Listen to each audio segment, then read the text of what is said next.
ஒரு மன்னர் கரெக்டா இருந்தா, ஒரு தலைவன் கரெக்டா ஸ்ட்ராங்கா நல்லவனா இருந்தா ஆட்டோமேட்டிக்கா அந்த கட்சி ஒரு நல்ல கட்சியா இருக்க போது. எவனை எங்க உட்கார வைக்கணுமோ அவனை அங்கங்க கரெக்டா உட்கார வச்சுக்கணும். அதாவது ஏன் ஒரு காங்கிரஸ் காந்திஜி அவர்கள் கையில் இருக்கும்போது ஒரு நல்ல கட்சியா? ஏன்னா காந்திஜி அவர்கள் அநியாயத்துக்கு நல்லவரான், யோக்கியரான். அதனாலதான் பாருங்க, ஒரு நேரு தான் அவரை பின்பற்ற முடியும், ஒரு வல்லபாய் பட்டேல் தான் அவரை பின்பற்ற முடியும், ஒரு காமராஜர் அவர்கள் தான் அவரை பின்பற்ற முடியும், ஒரு ராஜாஜி அவர்கள் தான் அவரை பின்பற்ற முடியும். அயோக்கியம் அவரை பின்பற்றவே முடியாது. இந்த வேண்டியவன் வேண்டாதவன் இதெல்லாம் விட்டுட்டு திறமைக்கு மட்டும் முக்கியத்துவம் கொடுத்து ஆளுங்களை கரெக்டா செலக்ட் பண்ணீங்கன்னா ஒண்ணு மட்டும் உறுதிங்க, தர்மம் தாங்க ஜெயிக்கும், நியாயம் தாங்க ஜெயிக்கும். ஆனா கொஞ்சம் லேட்டா ஜெயிக்கும். இதனால் இவன் முடிக்கும் என்றாய்ந்து அதனை அவன் கண் விடல். ஒன்னும் பயப்படுவானா, திருக்குறள் தான். புழுக்கம் ஏற்பட்டா மழை பெய்யற மாதிரி ரொம்ப நெருக்கடி ஏற்பட்ட இந்த தகுதியான மனிதர்கள் ஆட்டோமேட்டிக்கா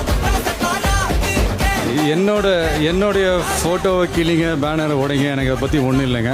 ஆனால் என் ரசிக மேலே மட்டும் கை வைக்காது. அங்கே ஒருத்தன் கிளம்பி வருவான், அடிபட்டு நொந்து நூலாகி அவன் லீடராக மாறுவான். So the moral of the story is, அவனுக்கு கீழே நடக்கும் பாருங்க ஒரு சர்க்கார். வெற்றிக்காக எவ்வளோ வேணாலும் உழைக்கலாங்க, ஆனால் வெற்றி அடைஞ்சிடக்கூடாதுன்றதுக்காகவே ஒரு கூட்டம் உழைச்சிக்கிட்டு இருக்குது. தேங்க்யூ ஸோ மச் உங்கள் எல்லாருடைய இந்த சப்போர்ட்டுக்கு. தேங்க்யூ. பிடிச்சிருந்தா எடுத்துக்கங்க, இல்லைன்னா விட்டுருங்க.